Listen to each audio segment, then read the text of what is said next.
Welcome to McCanns Garage Talk. I am Kyle. I'm Brian McCann, driver number 3, Spartan Transportation IROC Challenge Series Camaro. I'm Brian Rick, driver the number 11 Spartan Transportation Camaro. Yeah, Chris Wally, car number 51. As stated a moment ago, I am Kyle Pendergraft, driver of the number 14 Spartan Transportation Camaro.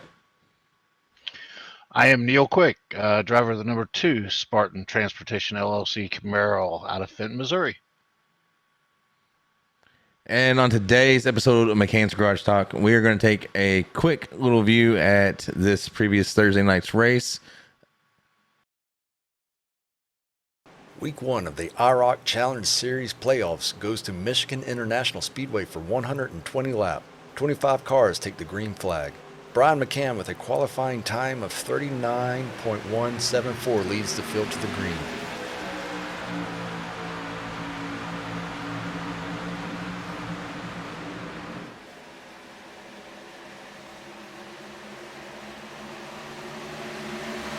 Stage 1 goes for 50 laps with 1 caution, 2 laps into the stage.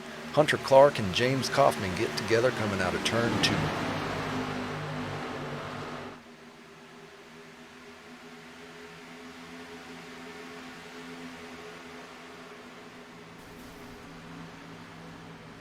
Stage 1 winner goes to Neil Quick. Second place goes to Brian McCann. And third to David Brown. Neil Quick and David Brown took a set of tires during their pit stops, while Brian McCann chose not to. Stage 2 goes for 40 laps with 1 caution with 15 to go. Jeff Napier and David Trumley get together off of turn 2.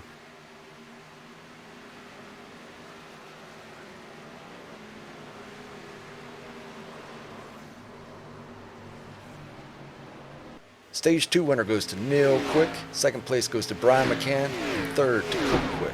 Neil and Cook Quick started the stage on old tires while Brian started on a fresh set. During the mid-stage green flag pit stop, Neil and Cook put on a fresh set of tires but went a lap down. The late stage caution allowed them to get their lap back and dominate the field with their new tires. Stage 3 goes green for 30 laps. To fuel save or not to fuel save was the big question.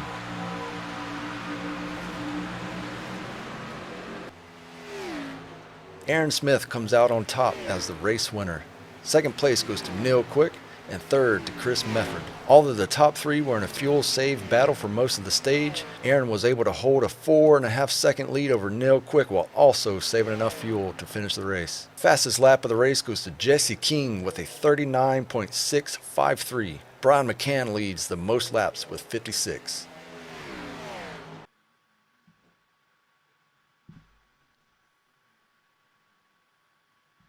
Welcome back. So you just watched the video, some good information there. Few things I want to talk about. During the stage 1 race for 50 laps, a lot of drivers did not take tires during the green flag pit stop. So a lot of drivers started hearing their spotters in the radio come over the radio and say, "You wanted to get tires soon." And then a few laps later, the meatball flags start coming out, and some people had to go in and get another set of tires before the end of the stage break, and I think we even had one driver get a DQ. So let me hear how y'all handled that. I was worried about it when everybody started talking about getting the meatball flag on that. It's something I hadn't even thought about. I didn't even know that would happen. Yeah, we didn't even have that situation at all this year. And so as soon as I started hearing people talk about it, I was like, okay, let's just go fast enough not to get lapped. Yeah, you could see a lot of people slowing down. I think my brother, he got the meatball, and he was like 100 some miles per hour around the track, just trying not to get the DQ there. Yeah, so how does that work? Go ahead, Neil. I'm sorry. No, I was loving it. You guys were dying on the vine, and I was like picking you guys off. I was like, you guys did pay. You guys are toast. Yeah, you talk about someone getting DQ'd. It looks like Brian Kaufman. He got DQ'd, unfortunately, but shortly after that, he actually left the league page as well. So Did I he? think Yeah, he did. So I think that He DQ quit? may have, yep. So I think For that what? DQ may have sent him out. I don't know. I hadn't heard from him. He So used his tire allowance for the year. yeah, he's done. Um, yeah, so that sucks. But you know what? So how does that work, Brian? Do you happen I'm to not know? sure. Yeah, I haven't done any research on that. I know when I pitted, I did not get the meatball, but when I pitted, I had like 30% on my right front. Do you guys remember what you had? I don't think I had a right front. Like I literally wasn't going anywhere near fast enough because I my had a first ski.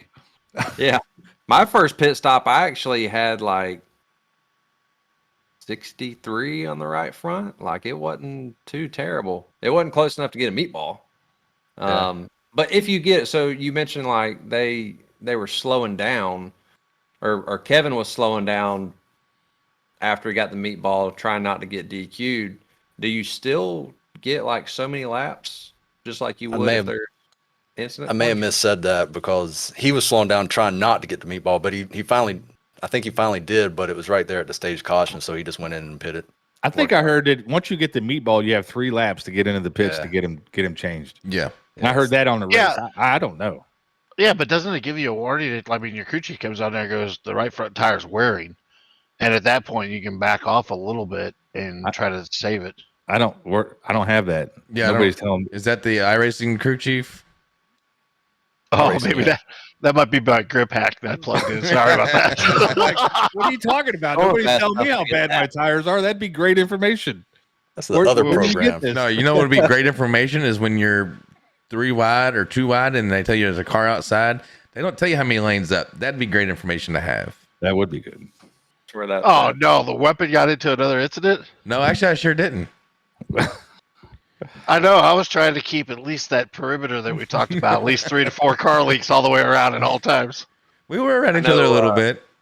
I know 2 people that did have an incident because it blew up all over the damn message board with Napier and Yeah. Crumley there. That was Yeah.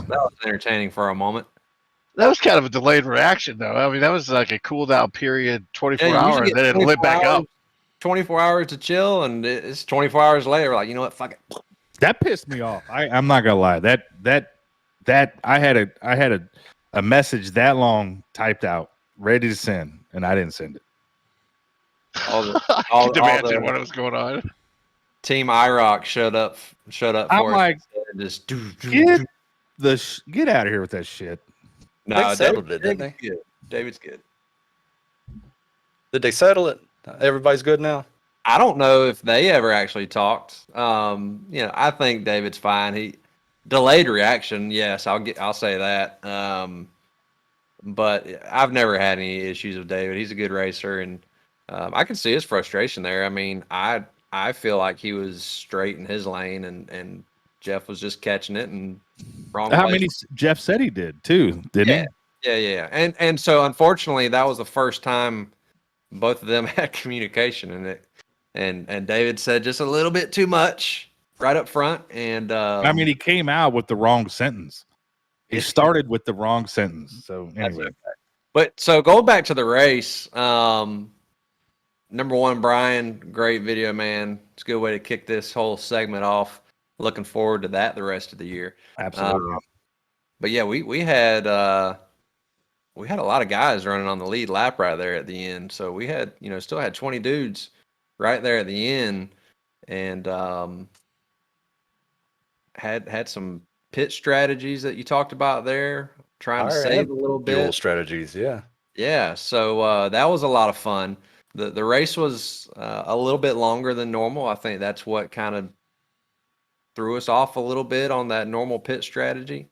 So Neil, we tell us what your strategy was, how that worked out for you exactly. And then Brian, since you're real close up there in the front, you were on a little bit of a different strategy. Tell us about yours there as well. Mine going in was just the fact that I knew as long as the race was being the laps that it was, and from the testing that we'd done beforehand and even right before the race, I know even me and Brian McCann up there even talked before the race, but it just I by taking and having the fuel load we had, the tires that we had over the laps that we had, I just didn't want to be without tires. I felt that was the best decision, and I kind of just split it up in equal parts, hoping the cautions would fall the way that what I would have. And I know all year long I haven't done that. I basically would try to do a situation where I could save an extra set of tires for a caution in that last stage. And I really kind of pushed the chips to the edge of the table and basically let myself where I was going to have that last set of tires to start that stage. And if a caution came out, I was going to be toast. I mean, if these guys that were saving a set, they would have definitely outdone what I had. I didn't have anything for them, but just that's basically what I went in with, was equal strategy across the race to try to run the most consistent laps, because I knew tire wear was going to be a huge problem. Yeah, and I went in kind of doing the same thing we've always done, and I think being a longer race, it threw me off, like you said, Chris, and the Neil strategy won on that one, but I knew over the long run I could save the tires. That's just kind of my specialty. So I think I had the tire thing figured out. The fuel, I knew the last stage we couldn't quite make it. I just didn't think you could save that much. So the final stage, me and my brother Kevin, we just kind of went out there and ran with it and went in and pitted. But Aaron, Neil, and Chris Mafford, they saved that fuel. Either that or they had extra fuel line on their car. I'm not sure. Well, I'm gonna tell you that part. I know. Let's just add that to the grip pack program. No, I mean that last stage. I will say that having that last set of tires, I figured that I would still have to do a splash and go, and the strategy with Kevin and Brian and even I think Brandon got out and they were running some good lap times. Really wasn't even set in my strategy. It was more or less set by following behind Aaron and staying with him and kind of seeing what he was doing and kind of noticing he was killing it and I started killing it the same way. And I mean, you're going down the back straightaway 3/4 of the way, halfway killing it, and all the way through the halfway through the turn and turning it back on. I mean, that was the only way we could do it. But it was kind of interesting. We did have enough to make it there, and fortunately for me, it was kind of 3 lucky moves all the way through the race that kind of put me where I was at, because overall, I don't think I had the pace to compete with what Brian and Kevin and even Brandon had. They had some good pace up there. Yeah, I know me and Kyle and Brian, we were all in the same room, and going into that, that last green flag after everybody had made one pit stop, I asked Kyle, I was like, "Man, you think we can make it?" And I think mine was showing like 4 laps short. Mm-hmm. So I'm like, "There's no way that you can make this." So we, at least for myself, I was just getting after it. Somehow, I know I told you, Neil, I didn't realize right there at the end of stage 2, I got some fresh tires and was running through the field. I remember that. Damn lead lap. I'm about I to was a lead lap this down the whole time. I was Well, rooting for you too. Yeah, talk about zero awareness. Yeah, I gotta go look at a replay. I still don't know how I You went a did lap me a down. favor by doing that though, because I was a Yeah. lap down, and that got me the lucky dog. I knew I should have No. slowed down.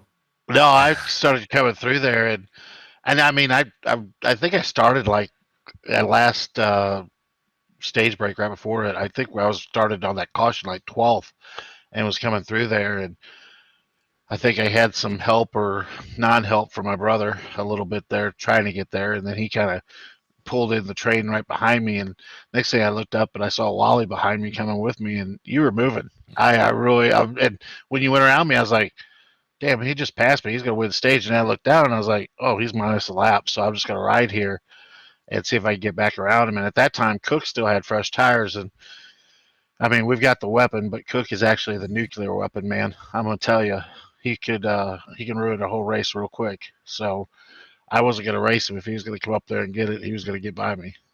That was my whole thought. I was like, "Hey, stage points right here. Playoff point. I let me get this right now." And damn, that was So disappointing, wasn't it? That was a bummer. And the problem was, I'm like, okay, I used a set of tires, went a lap down somewhere, and burn them all off. Just get back on the lead lap. So I should have just never took the tires. It'd have been all the same. So Well, I think He was sad on the chat. Yeah.